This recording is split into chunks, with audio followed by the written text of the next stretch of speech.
If you've been following my channel for over a year, you'll know that I made a couple videos on the Rescuers series of films, and looking back, the videos themselves don't really hold up, especially the first one. This is when we get introduced to our main characters. How did this get so many views? But hey, it's been a year, and I feel like revisiting these movies again for 3 reasons. 1. I need content. 2. I want an excuse to permanently replace these cheaply made reviews. And 3. I just want to see how they hold up. So sit back, relax, and rest your ass, for I'm revisiting a duology of films I probably don't care about.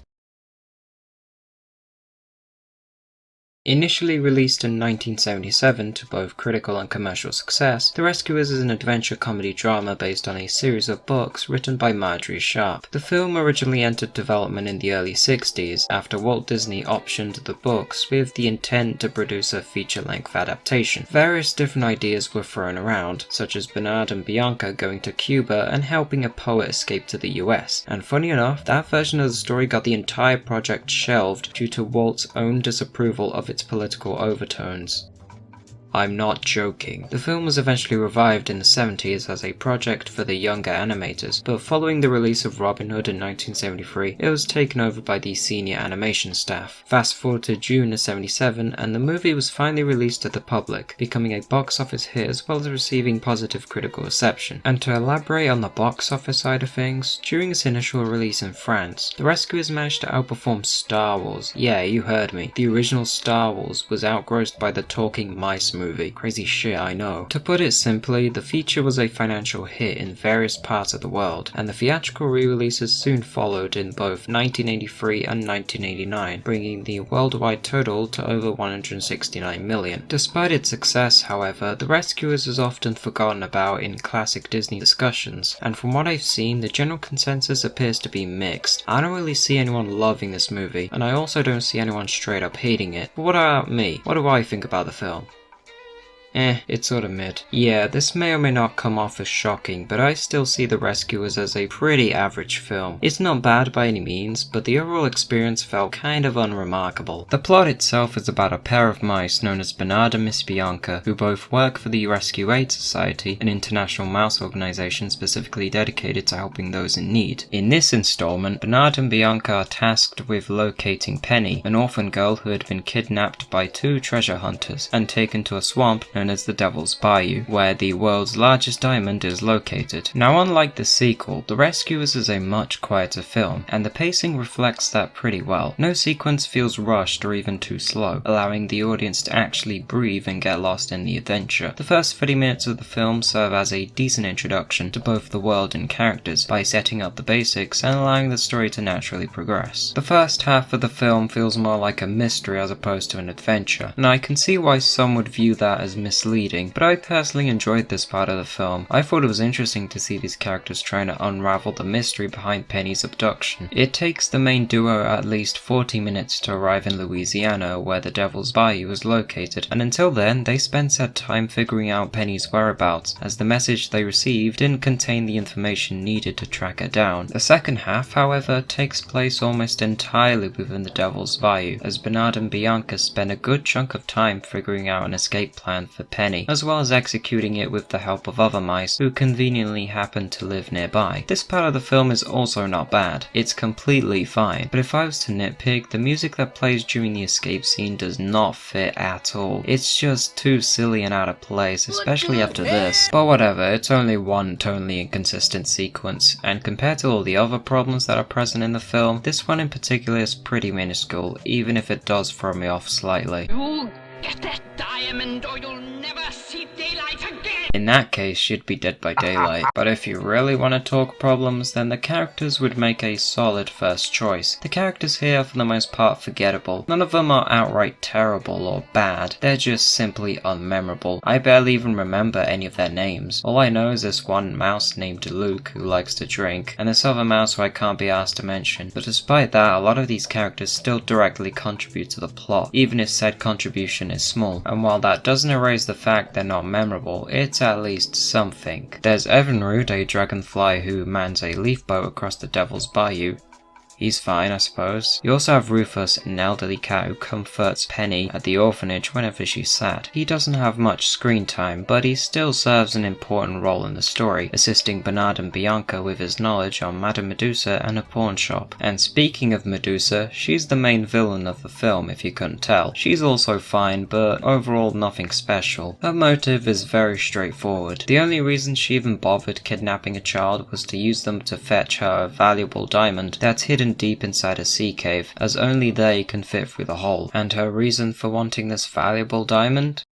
Money! How surprising. But she isn't the only obstacle that our heroes face. Mr. Snoops is Medusa's mildly incompetent business partner, who later turns on her after being betrayed towards the end. He's your standard clumsy sidekick who works for the antagonist, a trope you see in a lot of animated movies, both old and new. I'm not saying it's a bad thing, but there are plenty of better characters in better movies with the same setup. Orville, the albatross who takes our heroes from point A to B, is kinda boring to be honest. He doesn't have any memorable characteristics or personality traits that make him stand out. The only thing I really remember him for is the scene where he gets sucked into Medusa's airboat, which I found to be funny. But other than that, he's pretty forgettable. The only interesting fact I have on him would be his voice actor Jim Jordan, who was best known for the sitcom Fibber McGee and Molly. Never heard of it. He was actually pulled out of his 16-year retirement only for this film, and it was also his last ever public performance before his death in 1988, which explains his absence in Down Under. And finally, we have Bernard and Miss Bianca, and Penny. These three are the most significant and interesting characters of the entire cast. Bernard is a timid janitor who joins Bianca on her journey to the Devil's Bayou. His fear of flying is actually a personality trait of his voice actor Bob Newhart, and Miss Bianca is the Hungarian representative of the Rescuers Society, who also happens to have a subtle crush on Bernard. Her nationality was likely derived from a voice actress Eva Gabor, a Hungarian who also did Duchess in the Aristocats. To be honest, I didn't really care much for these two. For the setups they have, the titular mice felt underwhelming and kind of boring. They're not bad, but seeing as these two are the story's main protagonists, they sure leave a mediocre impression. And then we have Penny, who in my opinion is the most interesting and well-written character of them all. She's a 6-year-old orphan who resides at the Morningside Orphanage in New York City. A good amount of screen time is given to her, which allows for enough development to take place. Her story overall is actually pretty sad, but don't worry, she eventually gets our happy ending, especially after what she's been through. What makes you think anyone would want a homely little girl like you? How nice of you. The animation itself is pretty mid. I can totally understand why it looks as primitive as it does, but with the existence of Lady and the Tramp and Sleeping Beauty, it definitely pales in comparison. But comparing it to other Dark Age films released prior, The Rescuers easily clears. The music, however, is also perfectly fine. The Journey, Tomorrow's Another Day, and Someone Is Waiting for You are all decent songs, with the exception of Rescuers Society, which sounds like ass. But regardless, my favourite out of these has to be The Journey. Being the very first song in the film, it perfectly establishes the tone going forward, and features very few lyrics unlike the rest of the soundtrack. It sure is an interesting way to open a movie. So yeah, The Rescuers is still a pretty mixed bag, to say it best. It's got plenty of good qualities, but at the same time, it also possesses a number of drawbacks that stop the film from being better than just okay. It's a fine watch, but I personally didn't care an awful lot. But hey, at least they got Bambi. I should probably also mention the infamous recall that took place in the late 90s. If you didn't know, the second VHS release of The Rescuers was pretty controversial in its first couple days. Somehow, the image of an unknown naked woman was found to have been inserted into a few non-consecutive frames, and keep in mind, the movie has over 100,000 of them, so the fact this was even discovered through an analog format is strangely impressive. The sequel, on the other hand, is one of the most divisive animated films I've ever watched.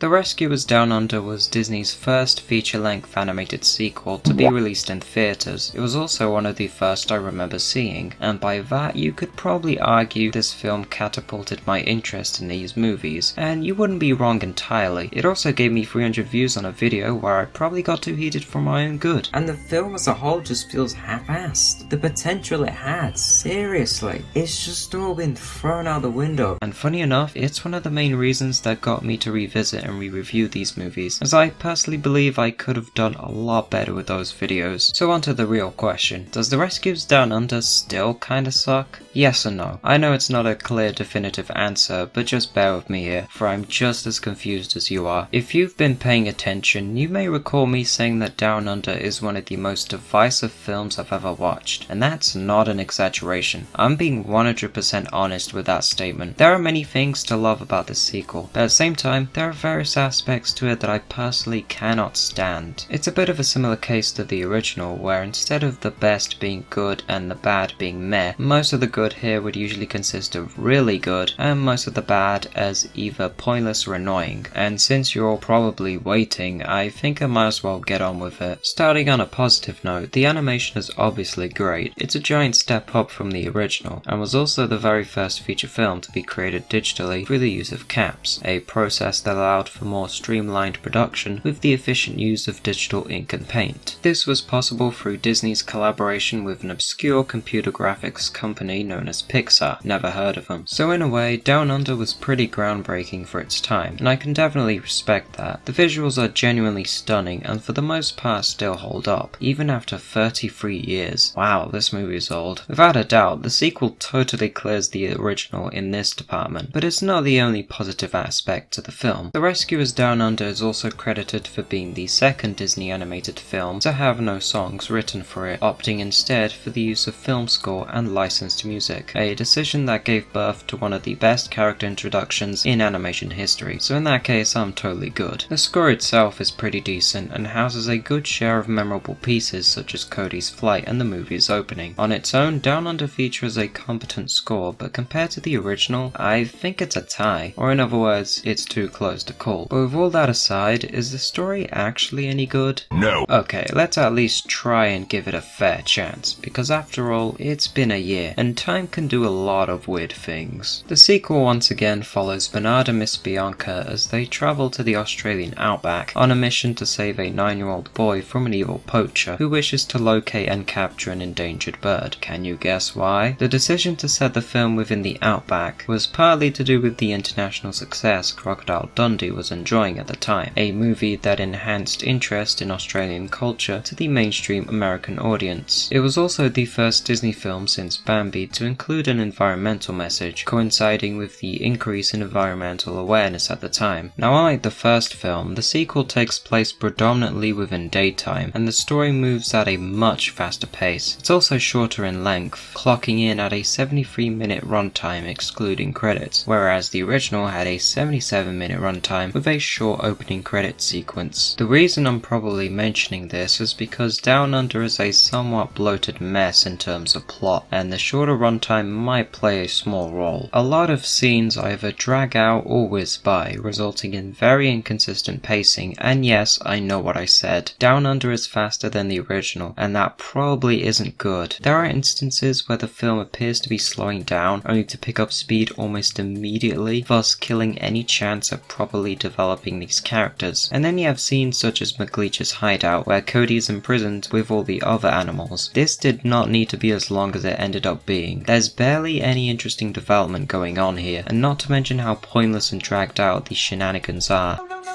Oh yeah, I almost forgot. Frank is really annoying, and I can't thank that koala enough.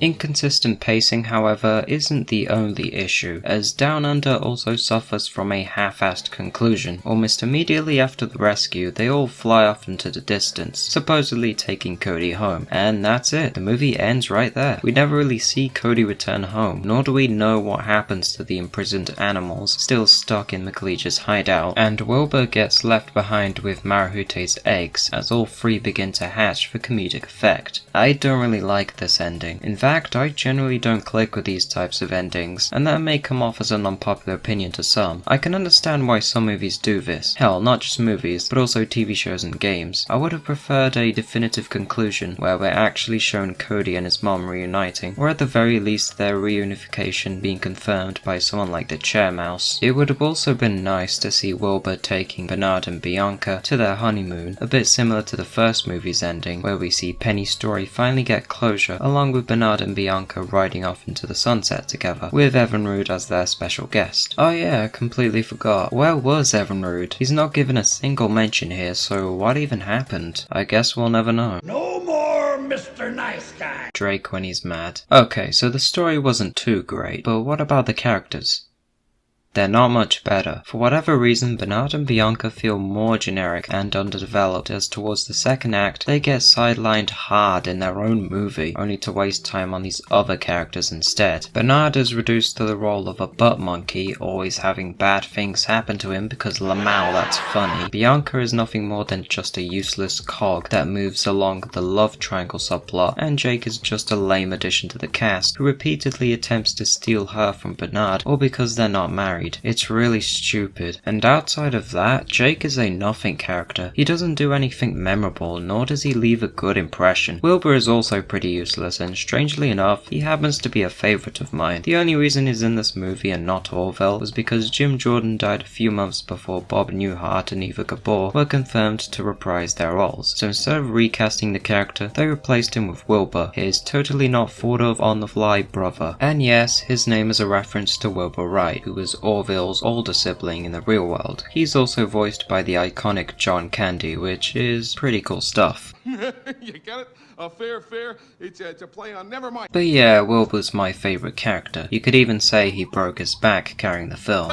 So in that case, why would I call him useless? Because he doesn't do anything. He leaves such a minimal impact on the plot that it makes you wonder why he's even here, aside from taking our heroes to Australia. Yeah, almost every scene featuring Wilbur is funny, but a good chunk of those moments barely progress the story at all. A lot of them feel disconnected to the main narrative, and for as entertaining as they might be, they serve almost no point to the film other than artificially extending the already short runtime. And then we have Cody McLeach. Cody is a 9-year-old Australian boy who talks like an American for some reason, and is inferior to Penny in almost every way imaginable. He's not particularly bad, but I'm not saying he's good either. He's a very two-dimensional character who we know nothing about, like, why does he live in the middle of nowhere? Why does he sound American? Well, apparently the creative decision advocated for an Aboriginal Australian kid to voice the character, but then Katzenberg supposedly overrode this idea and instead got an American to lend the voice.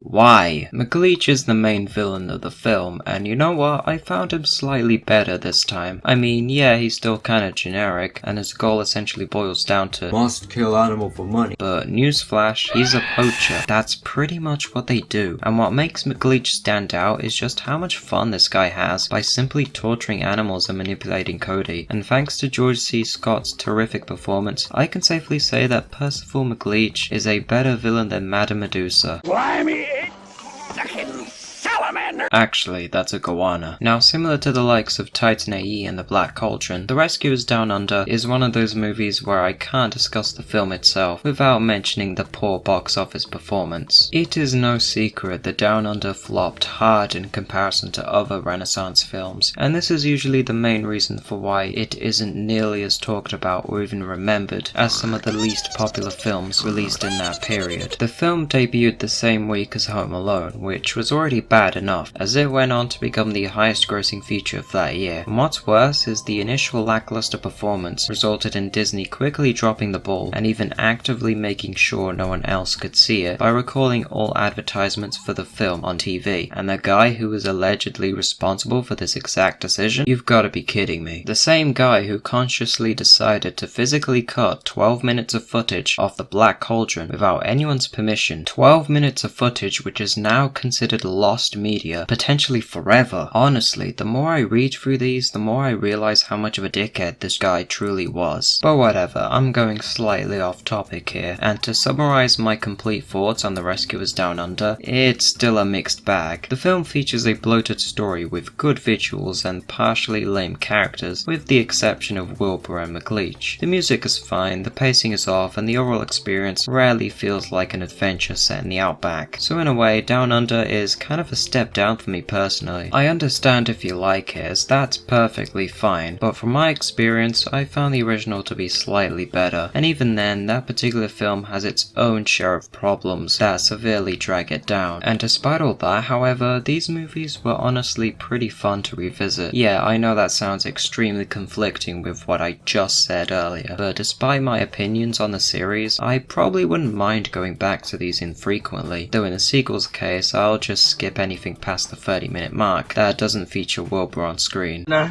he go dumb, but get what? That boy ass pulled up in a Hulk machine. That boy ass pulled up.